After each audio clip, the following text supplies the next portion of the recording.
Before we start, tell us in the comments where you're watching from and what time it is for you. If you like what you see, share it with your friends and family too.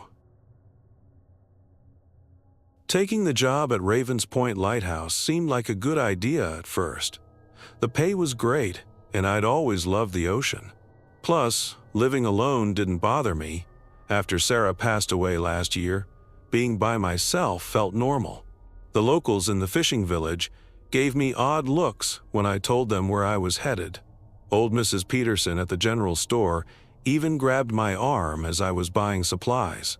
"That lighthouse has a way of swallowing people whole, Mr. Blackwood," she whispered. Her eyes were wide with worry. 3 keepers gone missing in the past 10 years. Just vanished into thin air, they did. I smiled and told her not to worry. People always loved a good ghost story, especially in these small coastal towns. Besides, lighthouses were essential. Ships needed their guidance through the treacherous Maine waters. Someone had to keep the light burning. The path to the lighthouse was longer than I expected. It wound along steep cliffs, with angry waves crashing below. By the time I reached the tower, the sun was setting. The lighthouse stood tall against the darkening sky, its white paint peeling in places. Seabirds circled above, their cries carrying on the wind. The door creaked as I pushed it open. Inside, everything was exactly as the Coast Guard officer had described. A layer of dust covered the furniture. Half-empty coffee cups sat on the kitchen table. It looked like the previous keeper, James Murphy, had just stepped out for a moment. But according to the Coast Guard, no one had seen him for 3 weeks. I climbed the spiral staircase to check the light. Each step groaned under my feet. At the top, the giant lens sparkled in the last rays of sunlight. I got to work right away, cleaning the glass and checking the machinery. The familiar tasks helped calm my nerves. That first night was the hardest. The wind howled around the tower, making strange whistling sounds. Every creak and groan of the old building made me jump. I tried reading to distract myself, but my eyes kept drifting to the darkness outside the windows. Around midnight, I heard something that made my blood run cold. It sounded like singing, beautiful, distant singing carried on the wind. But when I looked out across the black water, I saw nothing but moonlight on the waves. I found Murphy's logbook the next morning. It was sitting in the desk drawer, bound in worn leather. The last entry was dated 3 weeks ago, the night he disappeared. My hands shook as I opened it, not sure what I'd find inside. The first pages were normal enough: weather reports, maintenance logs, ships passing by. But as I kept reading, the entries became strange. Murphy wrote about voices in the night, figures in the water during storms. He was convinced something out there was watching the lighthouse, watching him. I closed the book and tried to laugh it off. The isolation must have gotten to him, I thought, made him imagine things. But later that day, as I watched the waves crash against the rocks below, I couldn't shake the feeling that something was looking back at me from deep beneath the surface. That night, I made my first entry in the logbook. I tried to keep it professional, just the basics about the weather and the light. But my pen hesitated over the paper as I remembered the singing I'd heard. In the end, I didn't mention it. Some things were better left unwritten. Little did I know, that was just the beginning of what would become my final days at Ravens Point Lighthouse. The next few days passed slowly. I spent my time cleaning the lighthouse and fixing things that needed repair. But Murphy's logbook kept pulling me back. Each time I sat down to read it, my hands got sweaty and my heart beat faster. One entry from 2 months ago caught my eye. May 15th, 1957. The singing started again tonight. I know I should ignore it, but the melody is so beautiful. Sometimes I catch myself humming it during the day. I asked Bobby, the fisherman who brings supplies, about the sounds. His face went white. He told me his grandfather used to talk about the old tribal stories. The natives who lived here never built villages near this point. They said the waters here were home to creatures that sang to sailors, leading them to a kingdom deep under the waves. I laughed it off, but Bobby wouldn't come back after sunset. I closed the book and walked to the window. The ocean looked calm today, sunlight dancing on gentle waves. It was hard to imagine anything dangerous lurking below, but as the sun began to set, casting long shadows across the water, doubt crept in. That evening, I made a trip to the village library. Mrs. Wilson, the librarian, helped me find old newspapers and local history books. What I discovered made my stomach turn. The first keeper of Ravens Point disappeared in 1940. They found his last log entry, written during a full moon. The voices are stronger tonight. I can see them now, beautiful faces in the waves. They're calling me. The next keeper lasted 2 years before vanishing in 1949, then another in 1952, and now Murphy.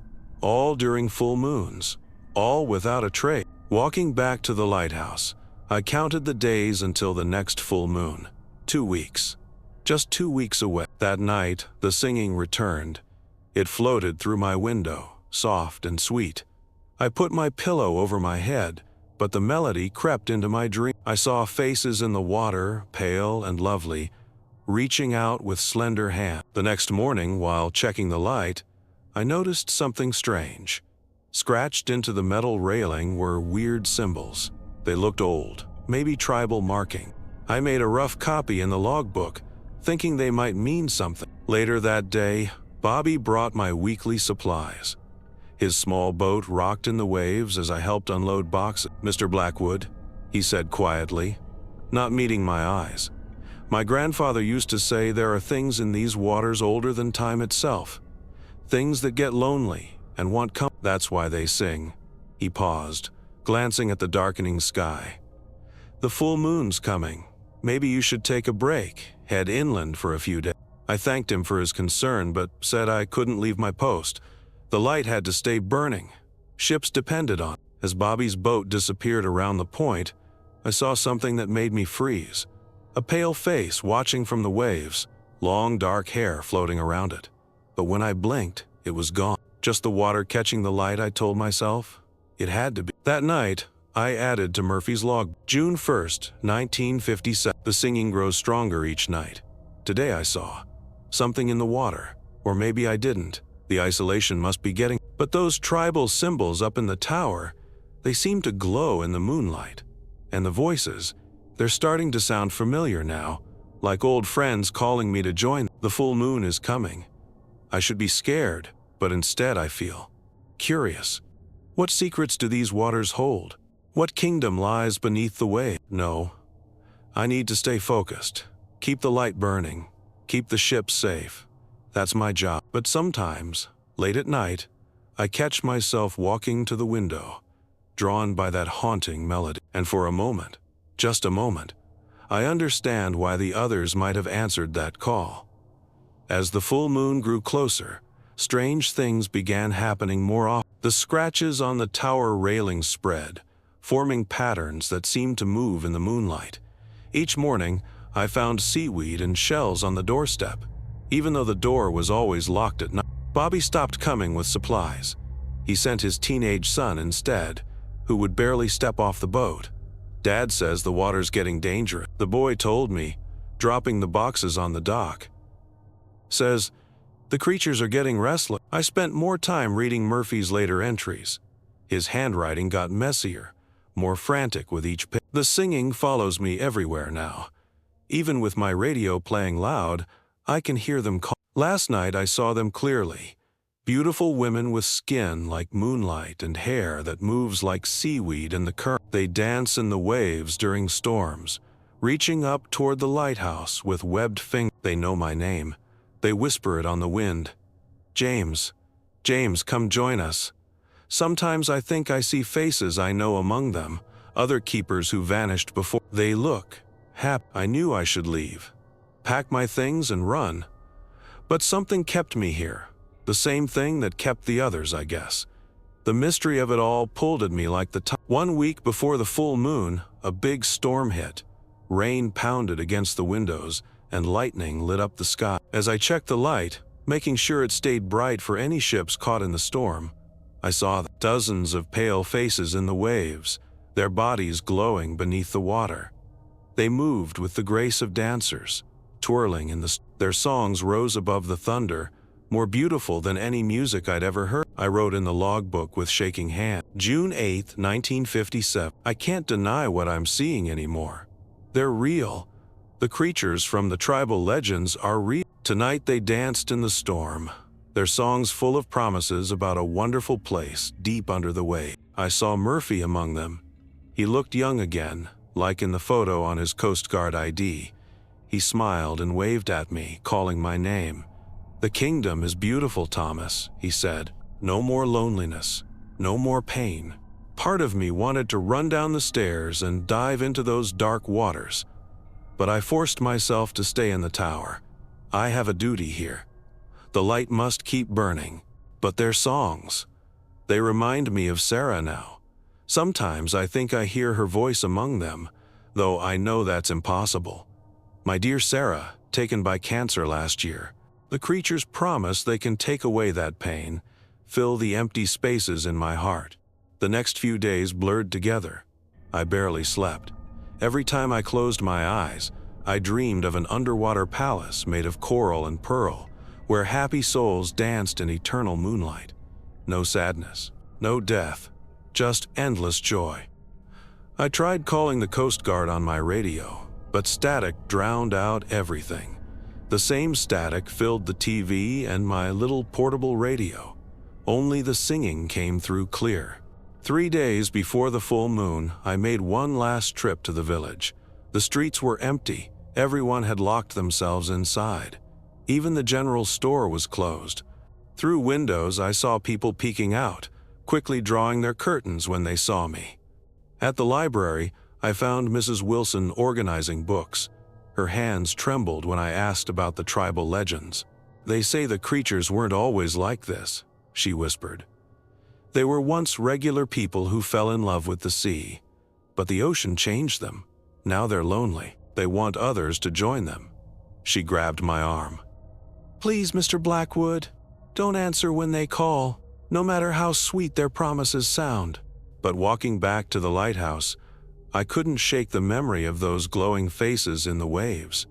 They looked so peaceful, so free from all the pain and loneliness of life on land. That night's logbook entry was short.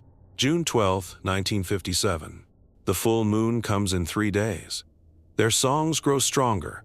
They show me visions now, beautiful scenes of their kingdom, places where grief can't follow, where memories of loss fade like footprints in the sand. I understand now why the others went. The sea offers something we can't find on land, a chance to leave our sorrows behind, to become something more than human. The rational part of my mind screams that these are dangerous thoughts, but with each passing night, that voice grows fainter. The creature's song grows louder. I should run. I should leave this place and never look back. But I know I won't. The full moon is coming, and with it, a choice. The full moon rose huge and bright over the ocean. Dark clouds gathered around it, and the wind picked up strength. I knew this would be my last night at Ravens Point. My hands shook as I wrote what I thought would be my final log entry. June 15, 1957. The storm is almost here. Lightning flashes in the distance, and the waves crash harder against the rocks. But it's their singing that drowns out everything else now. They're gathering below, dozens of them, maybe hundreds. Their pale bodies glow like moonlight under the water. I can see every detail of their faces now. They're beautiful in a way that doesn't seem human anymore. Their eyes shine like stars reflected in deep water. Murphy is there, waving up at me. And others I recognize from old photos of missing keepers. They all look so happy, so at peace. No more loneliness, no more pain. But what makes my heart stop is seeing Sarah among them. My Sarah, looking just like she did before the sickness took her. Her smile is as bright as I remember. She reaches up with graceful, webbed fingers, calling my name on the wind. The rational part of my mind whispers that it can't really be her, that these creatures are using my grief to lure me in. But does it matter? Whatever they're offering has to be better than this emptiness I've been. I know what happened to the others now. They didn't disappear, they chose to leave. chose to join something bigger than themselves, something eternal. The light must keep burning. That's what I keep telling myself. But the song, it fills every space inside me now. It promises things I've been aching for since Sarah died. Joy. A chance to be with her again in their underwater kingdom. I can hear them coming up the stairs now, their wet footsteps leaving trails of seawater. The door won't hold them back, it never has. They're not trying to break in, they're inviting me to join them. To anyone who finds this logbook, don't come looking for me. I haven't been taken. I'm choosing this. The sea has called, and I'm finally ready to answer. Sarah is waiting. They're all waiting, and I'm not afraid anymore. Thomas Blackwood. Final entry. Lightning split the sky as I closed the logbook. The door creaked open behind me, letting in the sound of the storm and their singing. The air filled with the smell of salt, and I turned slowly. They stood there, glowing softly, water dripping from their ethereal forms. Their webbed hands reached out to me. Sarah was in front, more beautiful than ever, her dark hair floating as if she was already underwater. "Come home, Thomas," she whispered, her voice mixing with the song that had haunted my dreams. "No more pain, no more loneliness. Just dance with me forever beneath the wave." I took one last look at the lighthouse tower. The light still burned bright, warning ships away from the dangerous rocks. It would keep burning without me. Then I took Sarah's hand. Her skin was cool and smooth like polished shells. She smiled, and in that moment, I knew I was making the right choice. Together, we walked down the spiral stairs. The others followed, their song growing stronger with each step. Outside, the storm raged and the waves reached up to welcome us home. The Coast Guard found the lighthouse empty 3 days later. Everything was in perfect order. The lights still burning, the logbook sitting open on the desk, the floor clean except for a trail of wet footprints leading down the spiral stairs. The final search report tells the rest of the story. June 18, 1957. Search for Thomas Blackwood, keeper of Ravens Point Lighthouse. The lighthouse was found unmanned at 0900 hours. No signs of struggle or forced entry. Mr. Blackwood's belongings remain in place, including his coat and shoes by the door. Of multiple sets of wet footprints found inside, all leading to strange markings discovered on tower railing. Logbook contains disturbing entries about voices and creatures in the water. Several seashells and pieces of seaweed found on the lighthouse step. A woman's locket found on the dock identified as belonging to Sarah Blackwood, deceased. Local fishermen report seeing strange lights in the water during the full moon storm. Bobby Peterson claims he heard singing that night, but no other witnesses can confirm that. No body has been recovered. The case remains open, but given the pattern of previous disappearances at this location, recovery seems unlikely. Final note: while checking the beach below the lighthouse, our team found something unusual carved into the rocks, fresh enough that the marks still showed traces of sand. The carving. To those who find this message, the stories were true. The kingdom beneath the waves is more beautiful than I ever imagined. Sarah is here, and Murphy, and all the others. We dance in coral gardens and sing with the tide. Our bodies have changed, but our hearts remember. Don't mourn for us. We chose. The light will keep burning above, but below, we have found a different kind of peace. Thomas Blackwood. Official recommendation. Station to be automated. No more human keepers at Ravens Point. Today, the lighthouse still stands on its lonely point. Its automated light sweeps across the dark waters every night, warning ships away from the dangerous rock. But local fishermen won't go near it during the full moon. They say that's when the singing is strongest. Beautiful voices carried on the wind, calling out to those who are lost, those who are lonely, those who might be willing to trade their earthly lives for something more. And sometimes, on the darkest nights, people report seeing lights deep beneath the waves, like a whole city glowing under the water. Those who look too long say they can make out faces in the depth, pale, lovely faces with starlit eyes, smiling up at the world they left behind. The lighthouse keeps its vigil, but the sea keeps its secret. And somewhere in those dark waters, Thomas Blackwood dances with his Sarah in an eternal underwater ball, finally home where the pain of loss can never reach them again. The morning started like any other on my ranch in New Mexico. The sun was barely peeking over the mountains, painting the sky in shades of orange and pink. My coffee was getting cold on the porch railing while I checked the fence line near the eastern pasture. That's when the ground started to shake. At first, it felt like a big truck rumbling down the dirt road, but then the shaking got stronger. My coffee mug danced right off the railing and shattered on the wooden boards. The horses in the nearby paddock started whinnying, stomping their hooves nervously against the dusty ground. I grabbed onto one of the porch posts to steady myself, watching as small cracks appeared in the dry earth. The earthquake lasted maybe 30 seconds, but it changed everything on my ranch forever. Once the shaking stopped, I walked out to check for damage. The old barn needed some repairs anyway, so I wasn't too worried about the new cracks in its walls. But as I headed toward the back pasture, something caught my eye. There, between two large boulders that had always been there, was a dark opening that definitely hadn't existed before. The gap was about the size of a car door, leading down into darkness. Cool air drifted up from below, carrying a strange, musty smell that reminded me of my grandma's cellar. Being a rancher means you get used to fixing things yourself, so I went back to the barn for my flashlight and rope. Looking back now, I wish I'd just left it alone. My flashlight beam cut through the darkness, revealing rough stone walls that looked almost polished in places. The cave tunnel sloped gently downward, and that's when I saw them, pieces of pottery scattered across the ground. Not just broken bits, but beautifully painted fragments with patterns I'd never seen before. Some looked ancient, their colors still bright against the red-brown clay. I picked up one of the larger pieces, running my fingers over its smooth surface. The design seemed to shift in the flashlight beam, like the patterns were moving when I wasn't looking directly at them. That should have been my first warning sign, but instead, I just stuffed a few pieces in my jacket pocket to show someone who might know more about them. The tunnel went deeper, branching off in several directions. The air got colder the further I went, and the walls started showing more than just natural rock.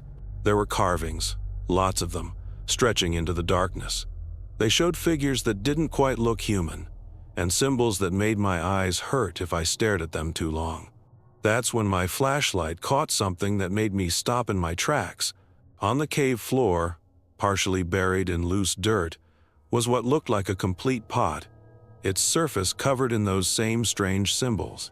As I reached down to brush away some of the dirt, I heard something that froze the blood in my veins, a sound coming from deeper in the cave, like whispered words in a language I'd never heard before. I'd like to say I was brave, but the truth is, I got out of there as fast as I could, my boots slipping on the loose rocks as I scrambled back toward daylight. Standing in the bright New Mexico sun, I tried to convince myself that the whispers had just been the wind, that the moving patterns were just tricks of the light. But deep down, I knew I'd found something that should have stayed buried. Those pottery pieces in my pocket felt heavier than they should have, and warmer, like they were soaking up the heat from my body.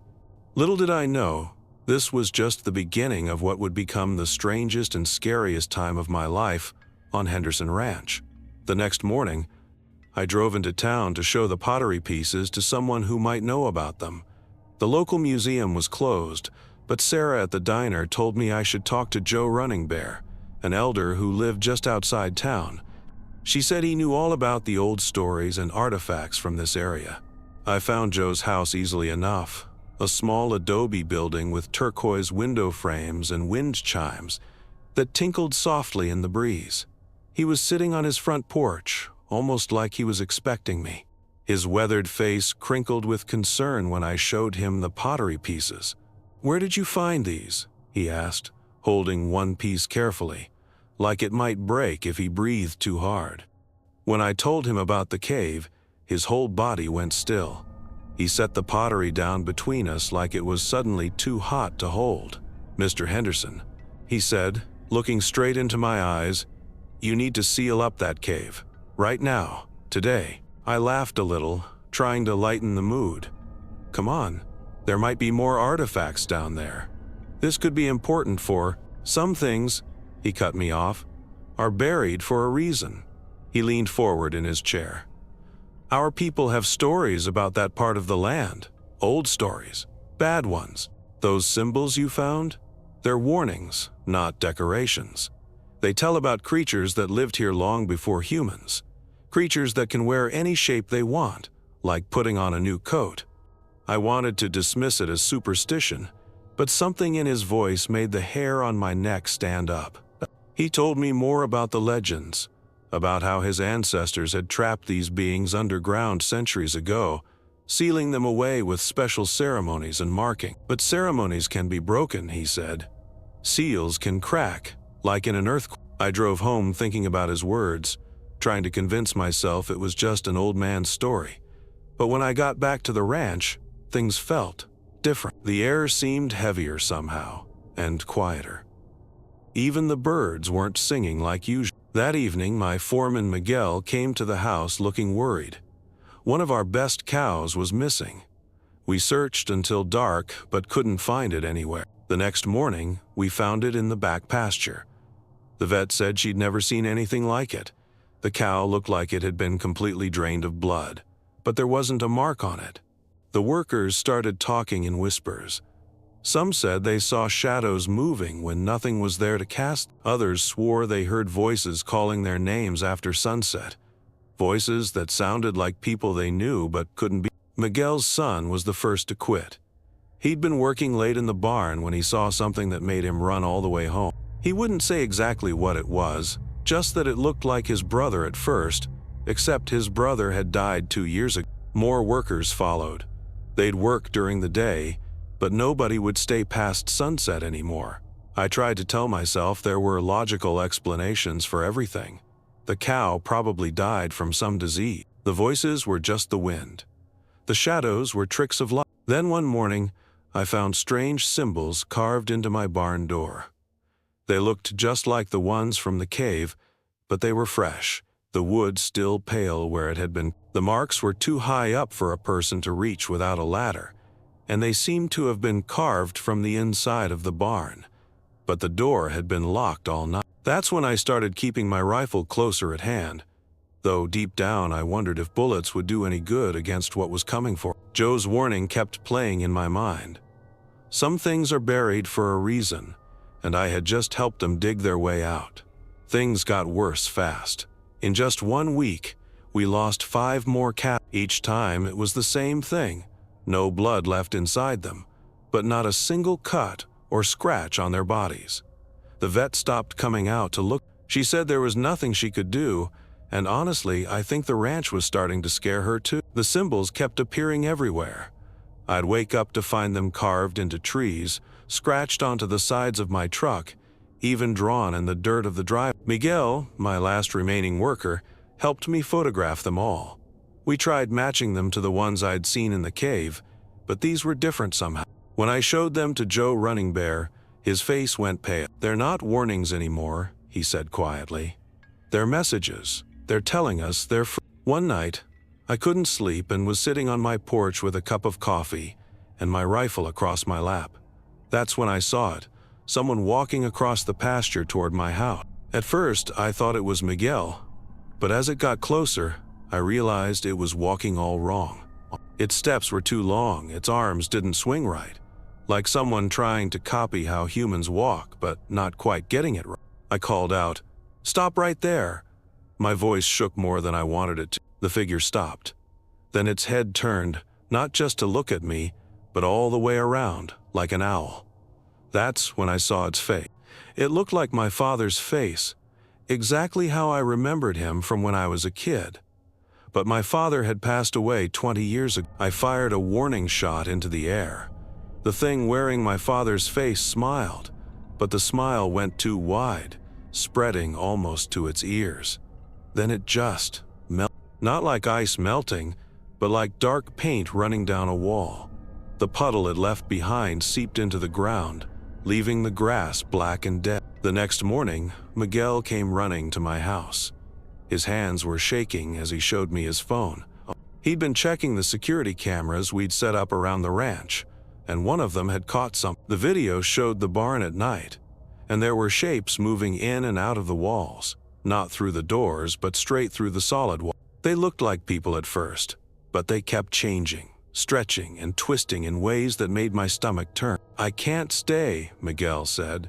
"My family. I have to think about my family." I couldn't blame him. I gave him 2 months extra pay and watched him drive away, his truck kicking up dust on the road. Now I was alone on the ranch. The few neighbors I had nearby stopped answering my calls. I found out later they'd all moved away, some in such a hurry they left furniture behind. The nights were the worst.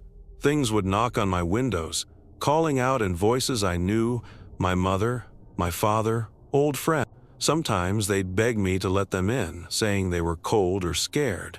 Other times they'd laugh, a sound that made my teeth hurt and my head spin. I tried boarding up the cave entrance, but the next morning the boards would be gone, not broken or torn away, just gone like they'd never been there. I poured concrete down the hole. It disappeared too. It was like the cave was eating everything I tried to seal it with. The land itself started to change.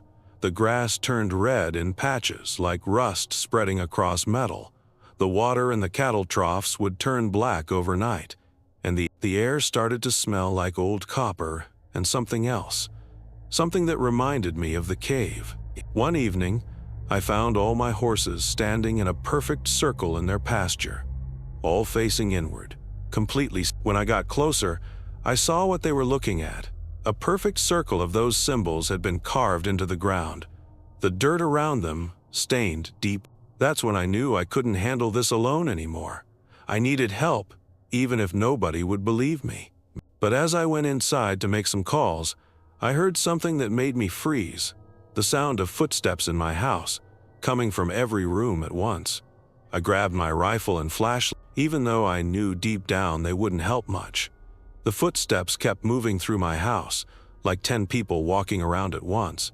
But when I shined my light into each room, I saw nothing, just those red stains spreading across my floors, following the sound of the step. I had to know what I was dealing with.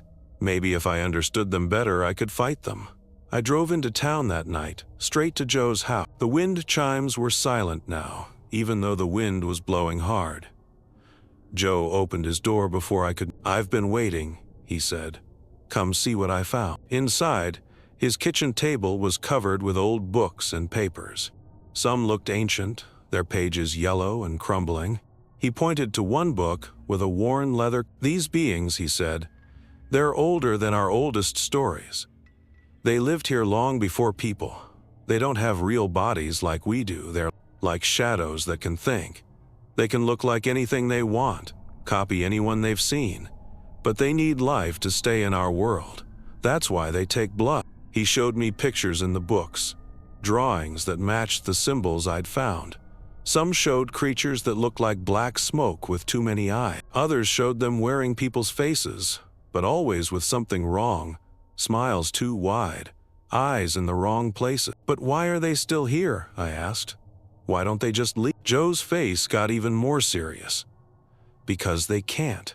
Not yet. They're still partly trapped by the old magic. They need something to break the last they need." He looked straight at me. "They need someone with a connection to the land, someone who owns it. They need your permission." That's when it hit me. All those voices at my windows, begging to be let in. They couldn't just take over. They needed me to invite. "The cave," I said suddenly. "That's why the cave won't stay sealed. Because it's my land, and deep down, I keep wanting to explore it, to understand." Joe nodded. "Every time you wonder about them, every time you try to make sense of them, you're opening a little door in your mind, and they can feel." He pulled out one last paper, so old it looked ready to fall apart. On it was a map of my ranch from hundreds of years ago. The cave was marked with symbols I recognized. They were the same ones now spreading across my land. But they formed a pattern I hadn't seen before, like a giant circle with my house right in the... "They're not just marking your ranch," Joe said. "They're marking you. Everything that's happened, the cattle, the workers leaving, the faces of people you've lost, it's all been to wear you down, to make you so tired, so scared, so alone, that you'll let them in just to make it stop. My hands started shaking as I remembered all the times I'd almost answered those voices, almost opened a window. How close had I come to letting them in without even knowing? But the worst part was still to come. Joe pointed to the bottom of the map, where there was a date written in faded ink. Next to it were words that made my blood run cold. The red earth rises when the circle is complete. What walks in shadow will walk in flesh. What sleeps below will rule above. I looked closer at the date. It was exactly 300 years from tomorrow night. The lights in Joe's house flickered, and through his window I saw dark shapes moving across his yard. They were getting bolder, following me even here, and they were running out of time. Joe and I spent that night making a plan. We knew we couldn't fight these things with normal weapons, but the old stories told of ways to trap them again. The hard part would be getting back to the cave where it all started. As the sun rose, we drove to my ranch in Joe's old truck. The whole place looked different now. The ground was stained red everywhere, like rust spreading across. The air felt thick and heavy, making it hard to breathe. And the shadows, they were moving even in the full daylight. "We have to break their circle," Joe said, clutching a bag of things he'd brought, salt, herbs, and something in an old clay jar that he said was sacred earth from his people's burial ground. "If we can do it before sunset, we have a chance." But they were waiting for us. As we walked toward the cave, we saw them. They weren't hiding anymore. Dark shapes rose from the ground like smoke, wearing faces we knew. My parents, my old workers, even faces from photographs in my house that they must have seen. They all smiled those two wide smiles. "Michael Henderson," they said in many voices at once, "why do you fight us? We can give you everything you've lost, everyone you've lost." One of them came forward wearing my father's face, holding out its arms like it wanted to hug me. I almost took a step forward. Almost. But then I saw its shadow. It wasn't a human shadow at all, but something with too many arms and legs, twisting in ways that hurt my eyes. "No," I said, and my voice came out stronger than I expected. "This is my land, my home." They didn't like that. The fake smiles disappeared. Their faces melted and changed, showing what they really looked like. Dark holes where eyes should be, mouths full of shadow. They rushed at us from all sides. Joe threw up a line of his sacred earth, making them pull back with a sound like screaming wind. We ran for the cave, throwing down more of the earth behind us. The shadows followed, but couldn't cross the lines. We had a chance. Inside the cave, Joe started drawing symbols on the walls with the last of his sacred earth. Symbols to seal, to trap, to bind. I helped, copying the patterns exactly as he showed. The shadows crowded the cave entrance, pushing against the barrier like black waves against glass. "It's not enough," Joe said, looking worried. "The seal needs more. It needs blood," I said, remembering all my cattle. "That's what they always need, blood and permission." Before Joe could stop me, I cut my hand with my pocket knife and pressed it against the biggest symbol. "This is my land," I shouted, "and I say go back." The cave filled with a sound like 1,000 voices screaming. The shadows rushed at us like a black flood, but instead of touching us, they were pulled back, sucked into the walls themselves. The symbols we'd drawn blazed with red light, brighter and brighter until I had to close my eyes. When I opened them again, the cave was empty. The walls were solid stone again, but now they were stained deep red, and the symbols we'd drawn seemed to have become part of the rock itself. They'd stay there forever, keeping the shadows trapped. I never went back to my ranch after that night. Nobody did. The police found it empty 3 days later. The house, the barn, everything except that cave, which had sealed itself so completely, it looked like it had never existed at all. The ground stayed red, though. Nothing would grow there anymore. Sometimes on very quiet nights, people driving past that land say they can hear voices calling from somewhere deep underground. They say the voices promise them everything they've ever wanted, if they'll just stop and listen for a while. But nobody stops anymore. And if you're ever out that way and hear someone calling your name in a voice you know, is impossible. Just keep driving, because some things should stay buried, and some permissions should never be given. Life can change so fast. One minute you're having breakfast with your husband, laughing about his burnt toast, and the next minute you're sitting alone in an empty kitchen, staring at his empty chair. That's what happened to me 6 months ago. Tom had a heart attack at work. Just like that, my world fell apart. Our little apartment in downtown Boston felt too quiet, too empty. Every morning I woke up expecting to hear him humming in the shower or smell his terrible attempts at making coffee, but there was only silence. Then the letter came. My Aunt Martha had passed away too, and she left me her old boarding house. I barely remembered the place, just a few visits when I was little. It stood on the edge of town, this huge Victorian mansion with dark windows and a wraparound porch.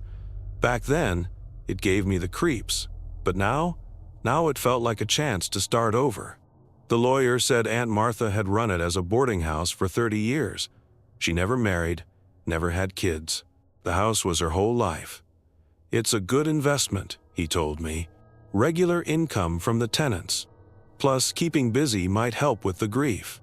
He was right about one thing. I needed something to keep my mind off Tom. Our savings were running low anyway, and I couldn't face going back to teaching just yet. Maybe this was exactly what I needed. A project, a purpose. So I packed up our apartment, said goodbye to my old life, and drove out to my new home. The house looked exactly like I remembered, tall and dark against the sky, with ivy climbing up the red brick walls. Paint peeled from the window frames, and the front steps creaked under my feet. Standing there with my key in the lock, I felt something strange, like the house was holding its breath, waiting for me. But that was silly, right? Houses don't breathe. Houses don't wait. At least, that's what I thought back then.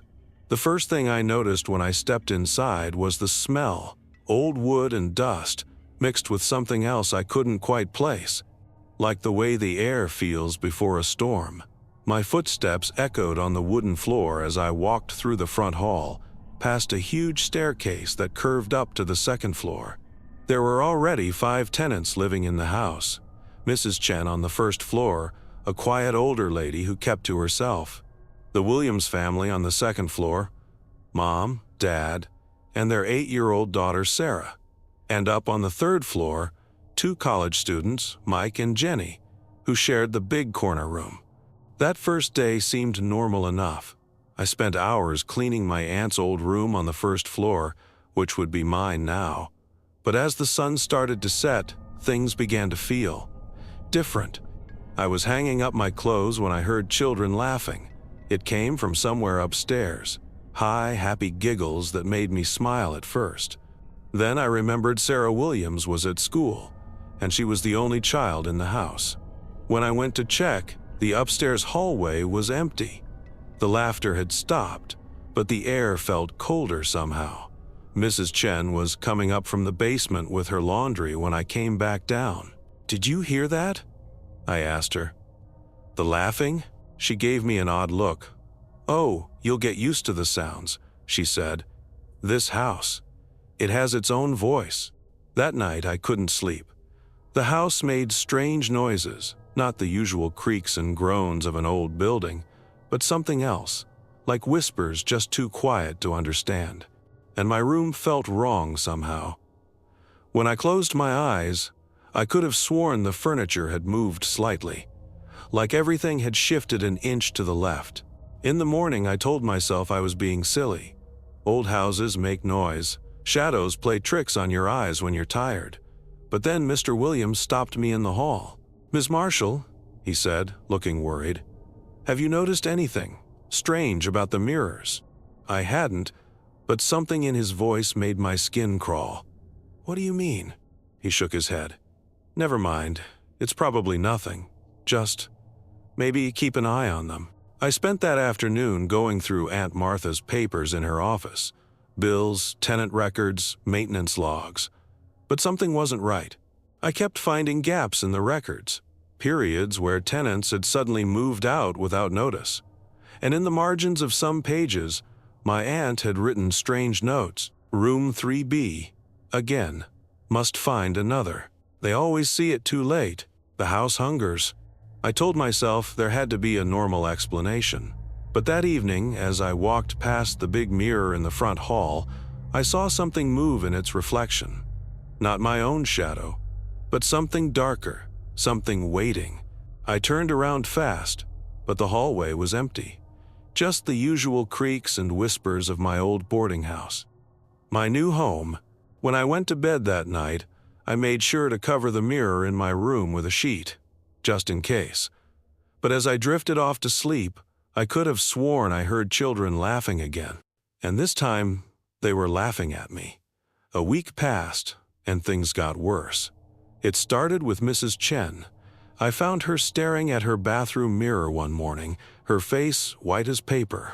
"I saw myself," she whispered, "but I was lying on the floor, not breathing." She moved out that afternoon, leaving most of her things behind. She didn't even ask for her security deposit back. I tried to tell myself it was just her imagination. But then Sarah Williams stopped playing in the hallways. Her mom said she was afraid of the other children who wanted to play. Children no one else could see. The house itself seemed to be changing. One night I got up for a glass of water and couldn't find the kitchen. The hallway that usually led there ended in a blank wall. I turned around, confused, and there was the kitchen door, right behind me, where I was sure it hadn't been before. I started researching the house's history at the local library. What I found made my stomach turn. Over the past 50 years, 23 people had died. All the deaths looked like accidents. Falls down the stairs, gas leaks, someone drowning in the bathtub. But they all happened to tenants, and they all happened exactly 3 months after they moved. When I got home that day, Mike and Jenny, the college students, were waiting for me. They looked scared. "We need to move out," Jenny said. "We've both been seeing things in our room. Last night."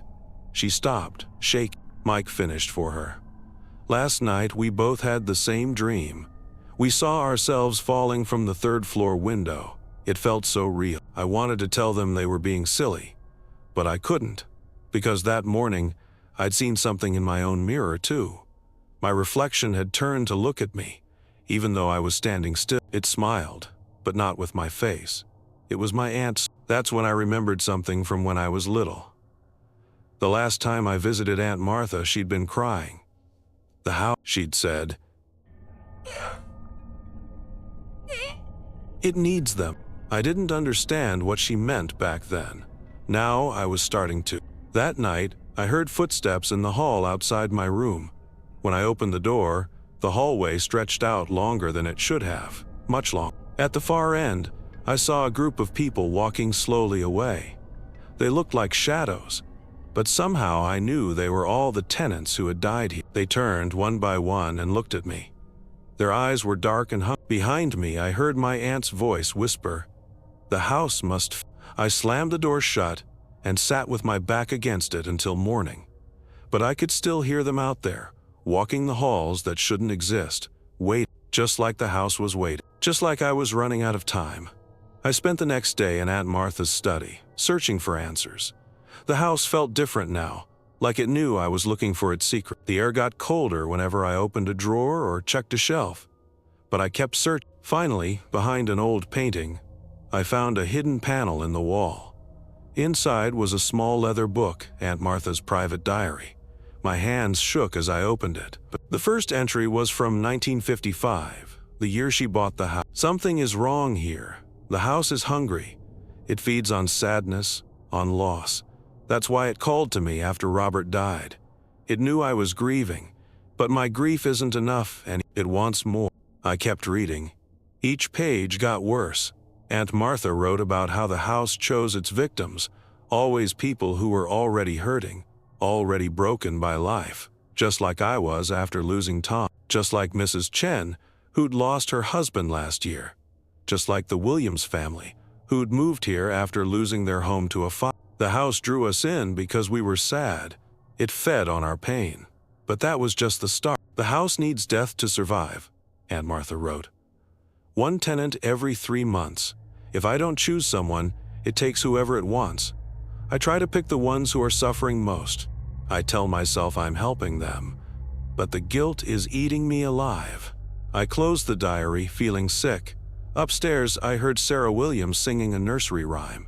Her voice echoed strangely, like it was coming from very far away. The Williams family had moved in exactly 2 months and 3 weeks ago. I ran upstairs to warn them, but their door wouldn't open. When I pressed my ear against it, I heard other voices singing with Sarah, children's voices, getting louder and louder. "You can't save them." I spun around. My aunt stood at the end of the hall, but not my aunt as I remembered her. This version of her was darker, more like a shadow shaped like a person. "The house has already chosen," she said. "Just like it chose you to take my place. We all become part of it in the end. It's the only way to survive." I ran back to my room and locked the door, but the lock wouldn't help. Nothing would help, because now I understood what the house really was, a living thing that fed on death and grief. And it had chosen me to be its new keeper. That night, the mirrors in every room showed the same thing: the Williams family's future, their empty apartment, their cold beds, their last moments. And in every reflection, I saw myself watching, waiting, just like Aunt Martha had watched and waited before me. The house was forcing me to choose, become its servant or become its victim. And I was running out of time to decide. I spent that whole night trying to find a way out. I called the police, but when they came, the house looked perfectly normal. Sarah was sleeping peacefully. Her parents didn't remember our conversation about the mirrors. Even the extra hallways were gone. The house was smart. It knew how to hide. At sunrise, I tried to leave. I packed a bag and headed for the front door. But every time I reached it, I found myself back in my bedroom. The house wouldn't let me go. Then I heard Sarah scream. I ran upstairs and found her bathroom mirror glowing with a strange light. Sarah stood in front of it, her eyes wide and empty. Behind her reflection, I saw shadows moving, dark shapes with reaching hands. "Get away from her!" I shouted, pulling her back. The mirror cracked, and there was Aunt Martha again. But this time she looked almost sorry. "You can't fight it," she said. "The house needs to feed. If not the child, then someone else. If not them, then you. Those are the only choices." I looked at Sarah, still staring at the mirror. "What if I make a different choice?" I asked. "What if I choose who the house takes? But I choose people who deserve it. Bad people?" Aunt Martha's reflection smiled, a sad, tired smile. "That's how it starts," she said. "That's how we all start. But the house doesn't care about good or bad. It only wants grief. And in the end, you'll give it whatever it asks for." I felt something changing inside me then, like ice growing in my chest. The house was working its way into my heart, just like it had worked its way into Aunt Martha's. "You're feeling it now," she said. "The hunger. The house is making you part of itself. Fight it, and you'll become its next meal. Accept it, and you'll live forever, keeping its secrets, feeding its needs." Sarah tugged at my sleeve. "The other children want to play," she whispered. "They say it won't hurt." I made my choice then. Maybe it was wrong. Maybe it was selfish, but I made it. I picked up Sarah and carried her out of the bathroom. I told her parents they needed to leave right now, today, and somehow, maybe because the house let me, maybe because it wanted me to choose freely, they listened. I watched their car drive away from my window. The house's hunger pressed against my mind, angry and demanding. But I pushed back. "Not them," I told it. "I'll find you someone else, someone alone, someone who won't be missed." The hunger eased a little. In the mirror, Aunt Martha nodded slowly and faded away. But before she disappeared, I saw other faces behind her, all the past caretakers of the house, stretching back years and years. Now I was one of them. That night, I placed an ad online.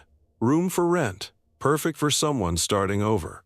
Affordable, must be single, no family, no visitors allowed. The house stirred eagerly. In every mirror, I saw shadows smiling. I was its creature now. But maybe, just maybe, I could choose how to feed its hunger.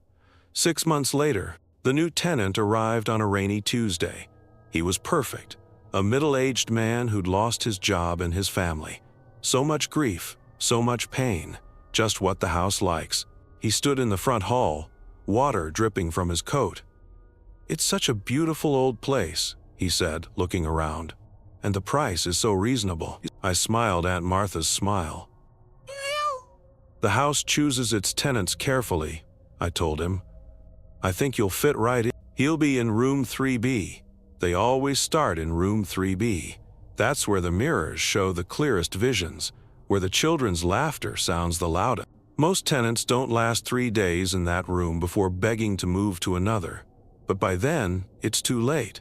The house already has." Sometimes I see Aunt Martha in the mirrors.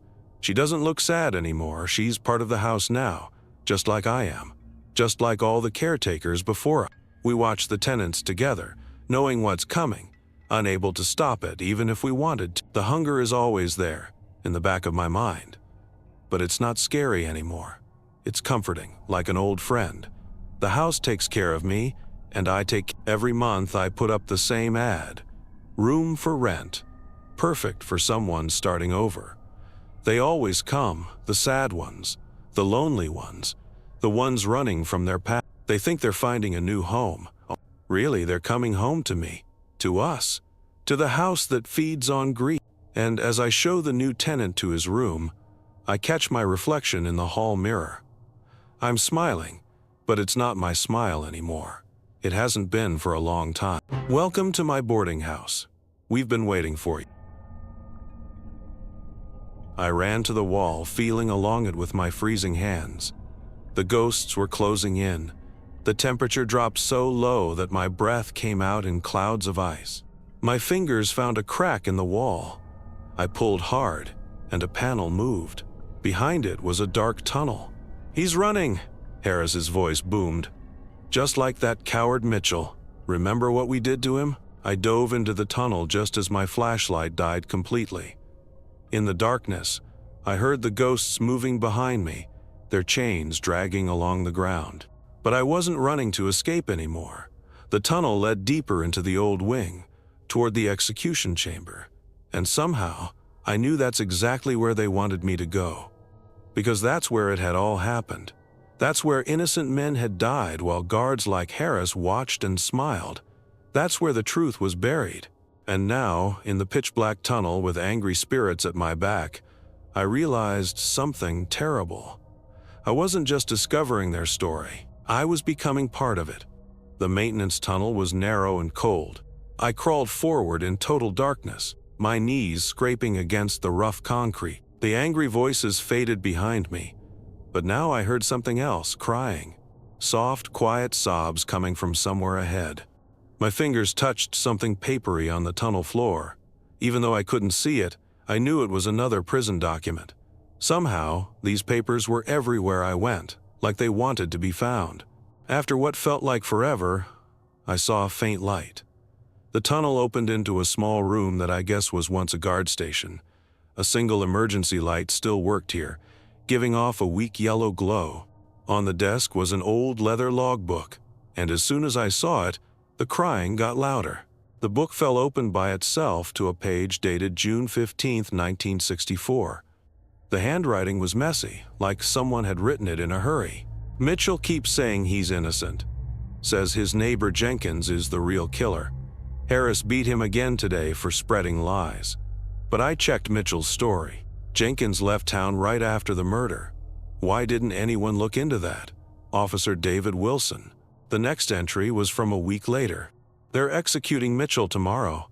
I tried to tell the warden about Jenkins, but Harris stopped me. Said he'd make sure I disappeared if I didn't keep quiet. I can't sleep. The guilt is eating me alive. D.W." The final entry was different, written in shaky letters. I couldn't take it anymore. Told the warden everything today. About Harris, about Mitchell, about all of it. Harris found out. He's coming for me now. If anyone finds this, tell the truth. Make it right. David Wilson. After that, the pages were blank.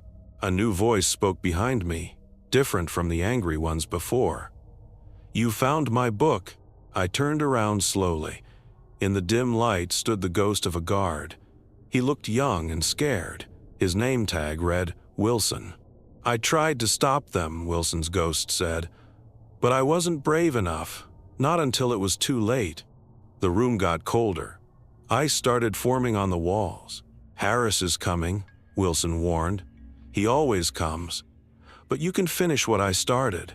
The proof is in the execution chamber. Everything that happened, it's all there." Heavy footsteps echoed from the tunnel. The emergency light flickered. "Why me?" I asked. "Why now?" "Because you're like me," Wilson's ghost said. "You can feel it's wrong, but you're braver than I was. You have to be."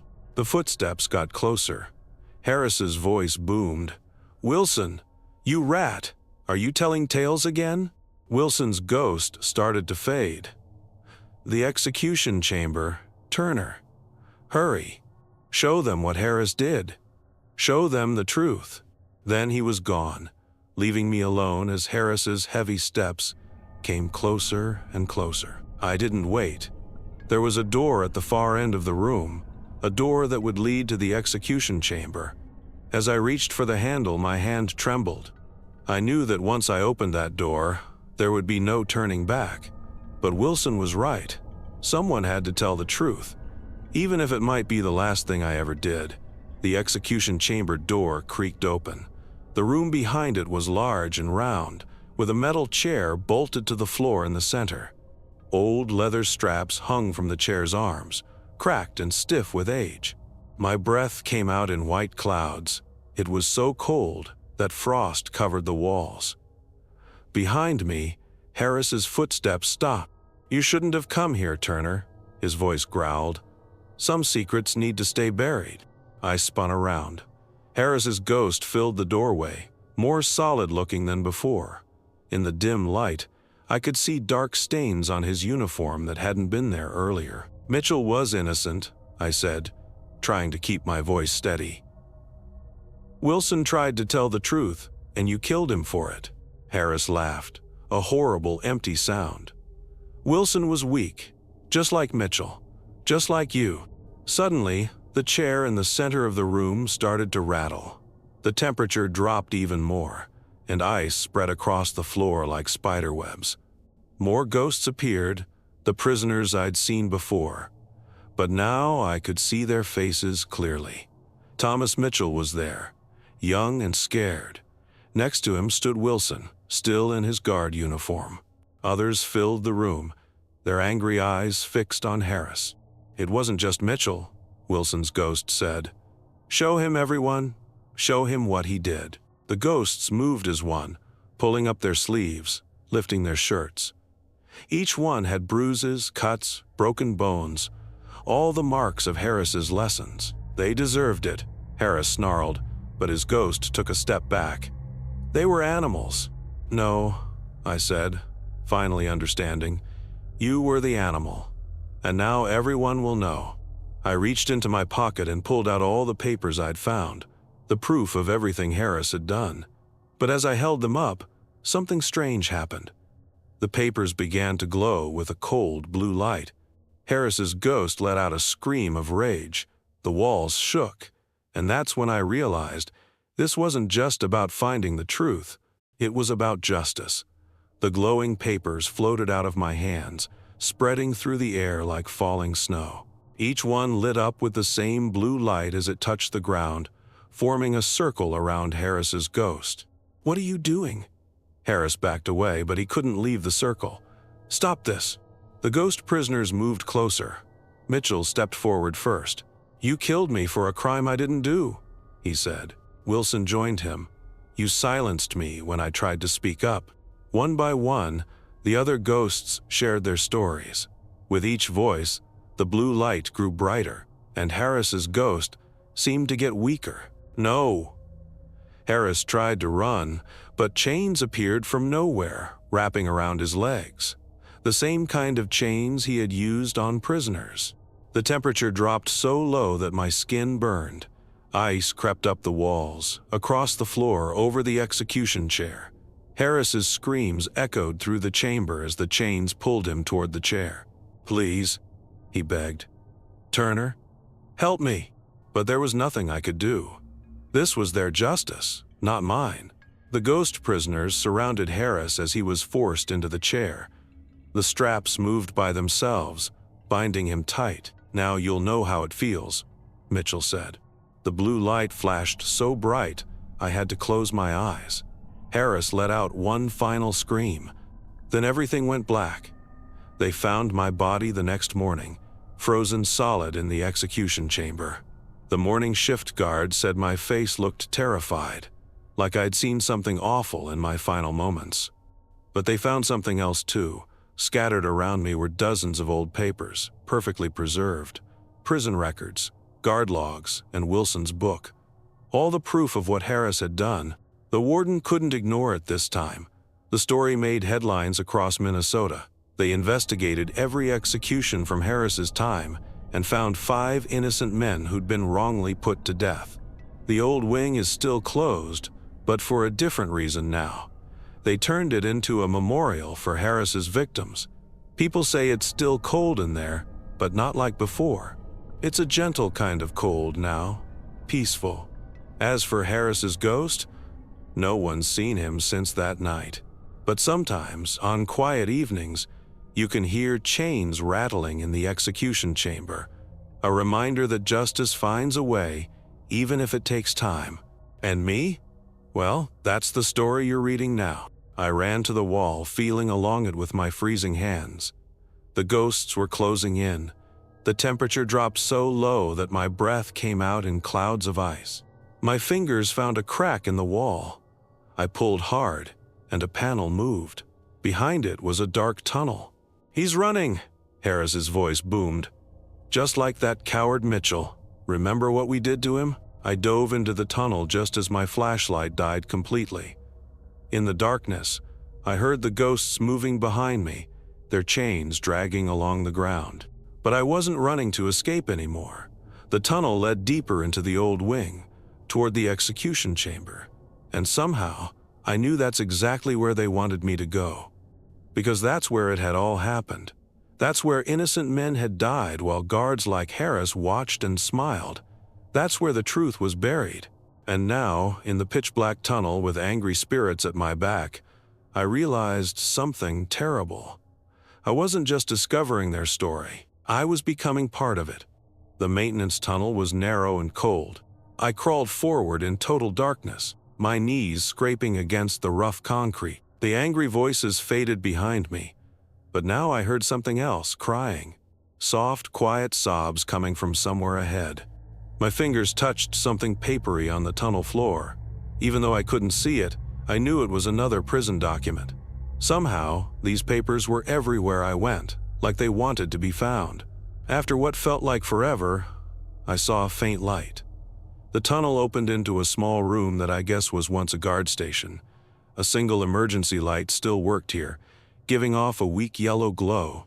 On the desk was an old leather logbook, and as soon as I saw it, the crying got louder. The book fell open by itself to a page dated June 15, 1964. The handwriting was messy, like someone had written it in a hurry. "Mitchell keeps saying he's innocent. Says his neighbor Jenkins is the real killer. Harris beat him again today for spreading lies. But I checked Mitchell's story. Jenkins left town right after the murder. Why didn't anyone look into that? Officer David Wilson. The next entry was from a week later. They're executing Mitchell tomorrow. I tried to tell the warden about Jenkins, but Harris stopped me. Said he'd make sure I disappeared if I didn't keep quiet. I can't sleep. The guilt is eating me alive. D.W." The final entry was different, written in shaky letters. I couldn't take it anymore. Told the warden everything today. About Harris, about Mitchell, about all of it. Harris found out. He's coming for me now. If anyone finds this, tell the truth. Make it right. David Wilson. After that, the pages were blank. A new voice spoke behind me, different from the angry ones before. "You found my book." I turned around slowly. In the dim light stood the ghost of a guard. He looked young and scared, His name tag read Wilson. "I tried to stop them," Wilson's ghost said, "but I wasn't brave enough, not until it was too late." The room got colder. Ice started forming on the walls. "Harris is coming," Wilson warned. "He always comes. But you can finish what I started. The proof is in the execution chamber. Everything that happened, it's all there." Heavy footsteps echoed from the tunnel. The emergency light flickered. "Why me?" I asked. "Why now?" "Because you're like me," Wilson's ghost said. "You can feel it's wrong, but you're braver than I was. You have to be." The footsteps got closer. Harris's voice boomed. "Wilson, you rat, are you telling tales again?" Wilson's ghost started to fade. "The execution chamber, Turner. Hurry. Show them what Harris did. Show them the truth." Then he was gone, leaving me alone as Harris's heavy steps came closer and closer. I didn't wait. There was a door at the far end of the room, a door that would lead to the execution chamber. As I reached for the handle, my hand trembled. I knew that once I opened that door, there would be no turning back. But Wilson was right. Someone had to tell the truth. Even if it might be the last thing I ever did. The execution chamber door creaked open. The room behind it was large and round, with a metal chair bolted to the floor in the center. Old leather straps hung from the chair's arms, cracked and stiff with age. My breath came out in white clouds. It was so cold that frost covered the walls. Behind me, Harris's footsteps stopped. "You shouldn't have come here, Turner," his voice growled. "Some secrets need to stay buried." I spun around. Harris's ghost filled the doorway, more solid-looking than before. In the dim light, I could see dark stains on his uniform that hadn't been there earlier. "Mitchell was innocent," I said, trying to keep my voice steady. "Wilson tried to tell the truth, and you killed him for it." Harris laughed, a horrible, empty sound. "Wilson was weak, just like Mitchell, just like you." Suddenly, the chair in the center of the room started to rattle. The temperature dropped even more, and ice spread across the floor like spiderwebs. More ghosts appeared, the prisoners I'd seen before. But now I could see their faces clearly. Thomas Mitchell was there, young and scared. Next to him stood Wilson, still in his guard uniform. Others filled the room, their angry eyes fixed on Harris. "It wasn't just Mitchell," Wilson's ghost said. "Show him, everyone. Show him what he did." The ghosts moved as one, pulling up their sleeves, lifting their shirts. Each one had bruises, cuts, broken bones, all the marks of Harris's lessons. "They deserved it," Harris snarled, but his ghost took a step back. "They were animals." "No," I said, finally understanding. "You were the animal. And now everyone will know." I reached into my pocket and pulled out all the papers I'd found, the proof of everything Harris had done. But as I held them up, something strange happened. The papers began to glow with a cold blue light. Harris's ghost let out a scream of rage. The walls shook, and that's when I realized this wasn't just about finding the truth. It was about justice. The glowing papers floated out of my hands, spreading through the air like falling snow. Each one lit up with the same blue light as it touched the ground, forming a circle around Harris's ghost. "What are you doing?" Harris backed away, but he couldn't leave the circle. "Stop this." The ghost prisoners moved closer. Mitchell stepped forward first. "You killed me for a crime I didn't do," he said. Wilson joined him. "You silenced me when I tried to speak up." One by one, the other ghosts shared their stories. With each voice, the blue light grew brighter, and Harris's ghost seemed to get weaker. "No." Harris tried to run, but chains appeared from nowhere, wrapping around his legs.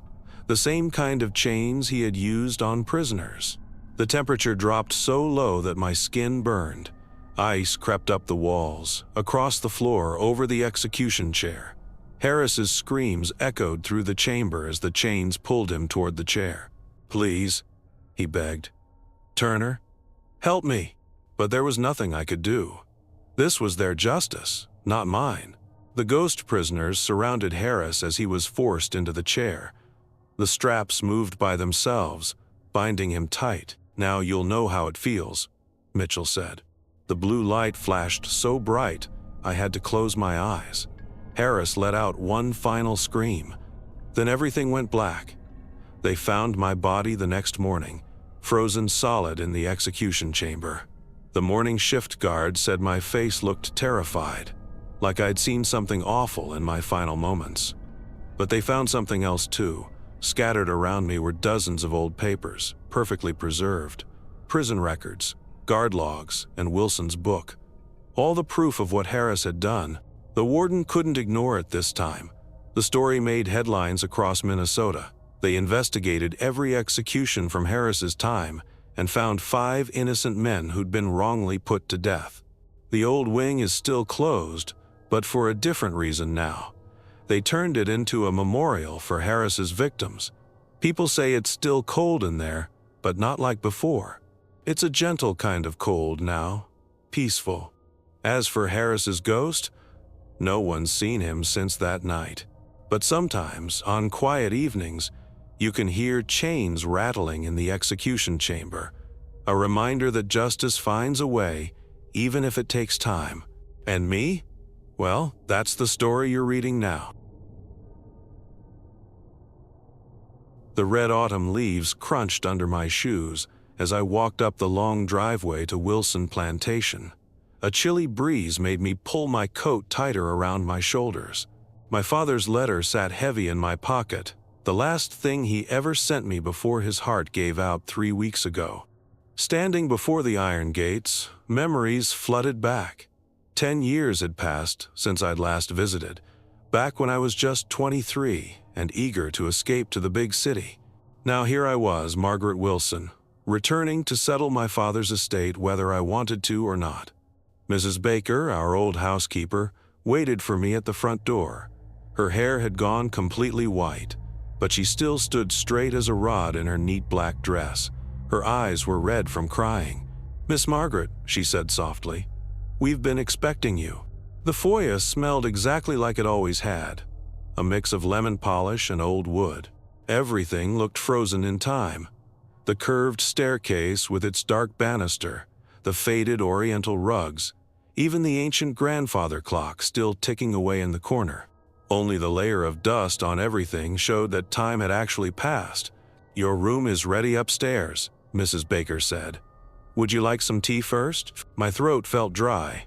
"Yes, please." In the kitchen, she poured tea from a chipped blue pot, while telling me about Dad's final days. How he'd spent hours in his study, how he kept talking about family obligations and the old ways. How he'd stare for hours at that massive oak tree in the courtyard. He was troubled at the end, Miss Margaret. Troubled about things that should have been left alone. Something in her tone made my skin prickle. Before I could ask what she meant, Thomas, our elderly groundskeeper, appeared in the doorway. His weathered face looked gray. "The portraits are watching again," he said to Mrs. Baker. Mrs. Baker dropped her teacup. It shattered on the floor, but she didn't seem to notice. "What portraits?" I asked. Morning came with a thick fog that wrapped around the house like a blanket. After a quiet breakfast, I decided to tackle Dad's stuff. The door creaked as I pushed it open, sending a puff of dust into the air. The room was a mess. Papers everywhere, books pulled off shelves, and strange symbols drawn on scraps of paper. Dad had always been so neat. What had gotten into him during those final weeks? On his desk, a leather-bound book caught my eye. The cover was worn smooth, and when I opened it, the pages smelled like time itself. It was a family diary from 1864, written by my great-great-grandmother Elizabeth Wilson. Her handwriting was shaky, like she'd written in a hurry. "The tree grows stronger with each passing moon. We should never have made the bargain, but it's too late now. The price must be paid, or we'll all suffer." A floorboard creaked behind me. I spun around to find Mrs. Baker in the doorway. "You shouldn't read that," she said softly. "Some family secrets are better left buried." But I couldn't stop. Over the next few days, I dug deeper into our family's past. Each discovery made my stomach twist a little more. There were letters about secret midnight meetings, photos of the oak tree through the years, always the same size, never growing older. And those portraits in the east wing. I finally got up the courage to look at them. The long hallway was lined with faces of Wilson family members going back generations. My footsteps echoed on the wooden floor as I walked past each one. Great Aunt Sarah from 1890. Uncle Charles from 1922. Cousin Ruth from 1954. Something felt wrong about them, but I couldn't put my finger on it. Then it hit me. In every portrait, the person had the same strange look in their eyes, the same slight smile, like they all shared a secret. I stopped at Elizabeth's portrait. Her eyes seemed to follow me as I moved. A chill ran down my spine when I noticed she was wearing a necklace, just like the one I'd found in Dad's desk that morning. The sun was setting now, sending long shadows across the hallway. As I turned to leave, a whisper floated through the air. "Welcome home." I ran, all the way back to my room, telling myself it was just the wind. But that night, I heard scratching at my window again, and singing, soft and low, coming from the direction of the oak tree. The next morning, Thomas found me in the garden. "You've been reading the old books," he said. It wasn't a question. "How did you know?" "They always do.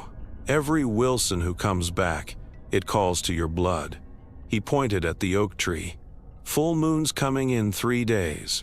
If I were you, I'd be far away from here when it does." I wanted to laugh it off, but my voice shook.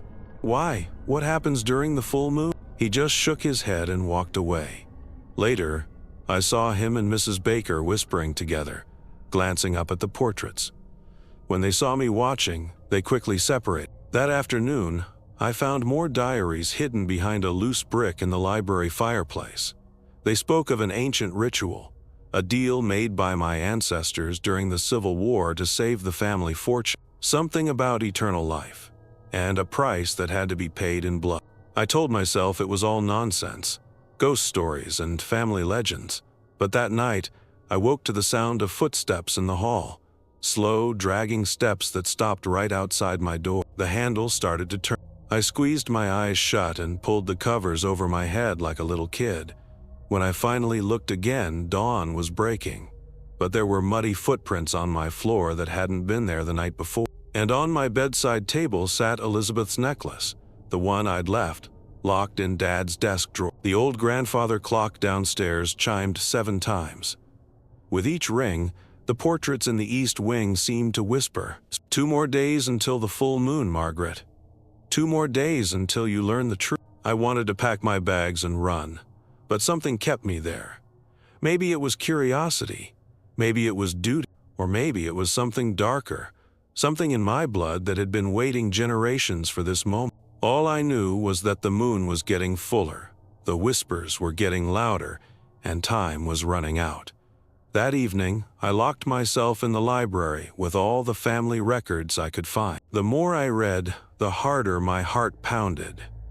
In 1864, when the Union Army was approaching, the Wilsons were about to lose everything. Then Elizabeth Wilson met a traveling stranger who promised to save the family, for a price.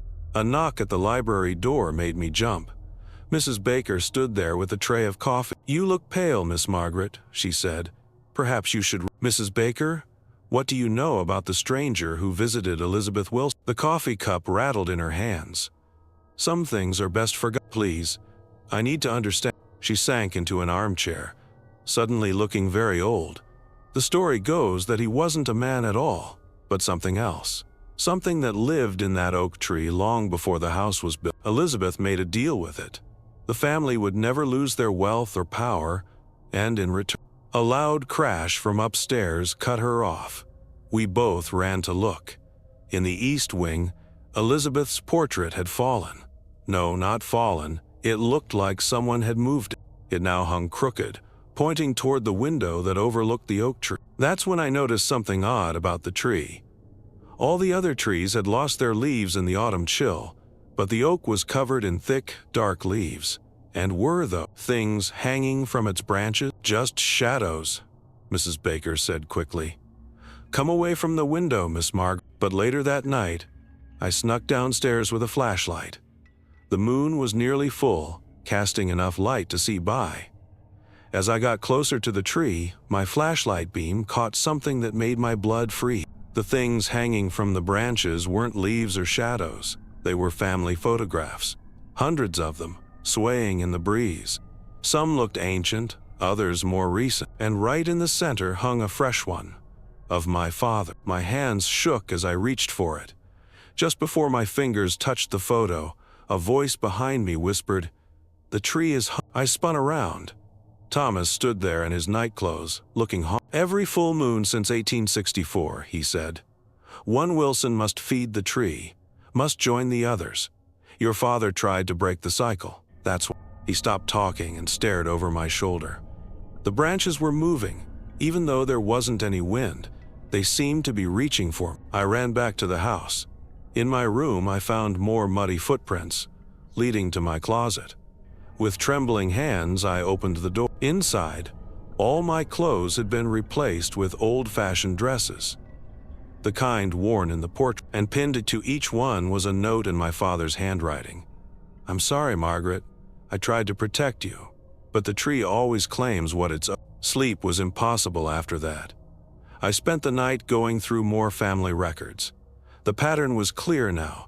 Every full moon, for generations, one Wilson would disappear. The official stories varied: accidents, trips abroad, missing persons cases. But they all had one thing in common. It was always someone who had recently returned to the plantation, just like I had. The next morning, the house felt different, colder. The portraits weren't even pretending anymore. Their eyes definitely followed me now, and they were all smiling. In Dad's study, I found his last diary. The final entry chilled me. The tree gave us everything: our wealth, our power, our long lives. Elizabeth and all the others, they're still here, still young. But the price. I thought I could free us. Thought I could save Margaret. I was wrong. The tree knows. It always knows. And now it's my turn to pay. The diary ended there. But someone had added a final line in different handwriting. "Welcome to the family gathering, Margaret. Tomorrow night, under the full moon, you'll understand everything." I ran to Mrs. Baker's room, but it was empty. The kitchen too. Even Thomas was gone. The whole house felt abandoned, except for the whispers. They were getting louder now, coming from the east wing, coming from the tree, calling my name. I tried calling for help, but my phone had no signal. My car wouldn't start. And when I tried to walk down the driveway, I got turned around somehow, ending up back at the oak tree every time. The sun was setting now. In a few hours, the moon would be full. From the tree, the photographs swayed in the windless air. All those faces, all those Wilsons, all waiting for me to join their eternal family gathering. And somewhere in the growing darkness, I heard singing. The same lullaby my father used to sing to me as a child, but it wasn't his voice anymore. It was Elizabeth's. As night fell, the temperature dropped sharply. I huddled in the kitchen, jumping at every sound. The portraits kept whispering, their voices getting clearer with each passing hour. They were sharing memories now: birthdays, weddings, family dinners, happy times at Wilson Plantation. But something was wrong about these memories. They were from different times, all mixed together, as if past and present were blending. The grandfather clock struck 9. With each boom, the lights flickered. On the last strike, they went out completely. In the darkness, I heard footsteps coming from every direction. "It's almost time," a woman's voice said softly. It sounded like it was right next to my ear. When I turned on my flashlight, no one was there. But the kitchen wasn't empty anymore. The table was set for dinner, with places for people long dead. I ran upstairs to Dad's study and locked the door. My hands trembled as I opened his last diary again, desperate for answers. A folded paper fell out, a letter addressed to me. "My dearest Margaret, by the time you read this, I'll be gone. I tried to break the deal with the tree, tried to set us all free, but the price of trying was too high. Now it wants you. The others, Elizabeth, all of them, they're trapped here. Not dead, not alive. The tree keeps them young forever, but it needs fresh blood to do it. One Wilson every full moon, joining the eternal family gathering. I'm so sorry, sweetheart. I thought sending you away would save you, but the tree's power is in our blood. It would have called you home eventually. There's only one way to end this, but I wasn't strong enough. Maybe you will be. All my love, Dad. The temperature dropped even more. My breath came out in white puffs. The whispers were right outside the door now, and they had Dad's voice. Come join us, Margaret. We miss you. A key turned in the lock, but I hadn't unlocked it. The door swung open slowly. Mrs. Baker stood there, but she looked different. Younger, much younger. Like in the old photographs I'd seen of her from 30 years ago. The tree preserved me too, she said, reading my shocked face. All the loyal servants. We're part of the family, in our own way. It's not so bad, Margaret, you'll see. Behind her, the hallway was filled with people. I recognized them all from the portraits. Elizabeth in her black dress, Uncle Charles in his military uniform, Cousin Ruth in her tennis clothes. All young and beautiful, all smiling that same strange smile.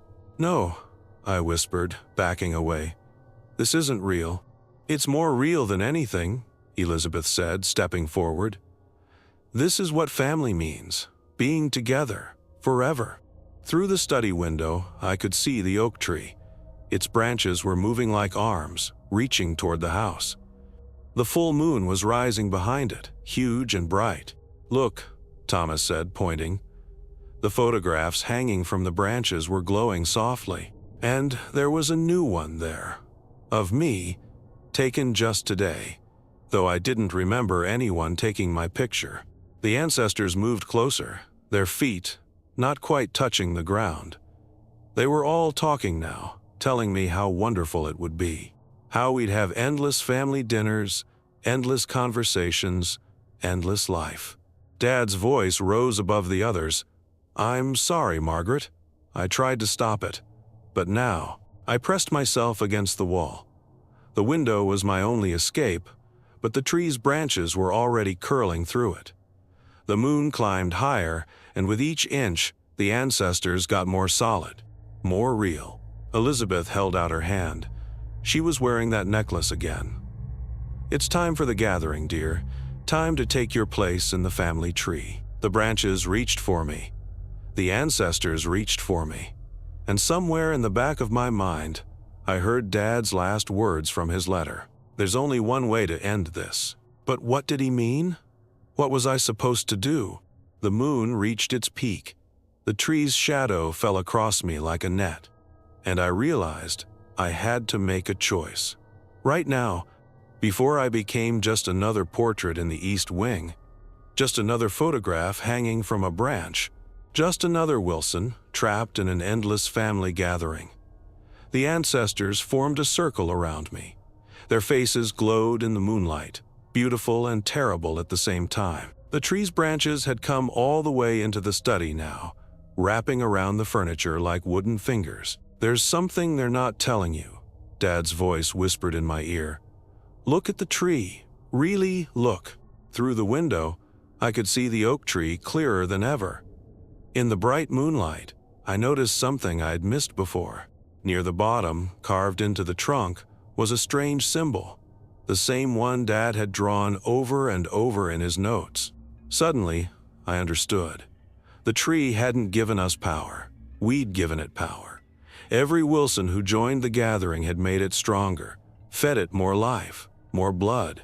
The only way to end this, I said slowly, remembering Dad's letter, is to break the circle. Elizabeth's smile faltered. Don't be foolish, child. This is your heritage, your destiny. No, I stood straighter. This is a prison, and you're all too scared to leave it. I grabbed Dad's old letter opener from his desk.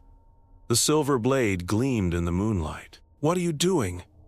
Elizabeth's voice shook for the first time. Breaking the deal. I ran to the window and jumped onto the branch that had pushed through. The ancestors screamed behind me, but they couldn't follow, not until the moon reached its highest point. I had minutes, maybe seconds. The rough bark scraped my hands as I climbed down toward the trunk. The whole tree was shaking now, trying to throw me off. But I held on. "Margaret, stop!" The voices of 100 Wilsons cried out together. "You'll doom us all." "No," I said. "I'm freeing us all." I pressed the letter opener against the symbol on the trunk. The silver blade began to glow hot. Elizabeth appeared right next to me, her face twisted in fear. "If you break it, everything ends. Everything we built. Everything we lost, you mean?" I dug the blade into the symbol. The tree let out a sound like a scream. Branches whipped around me like angry snakes.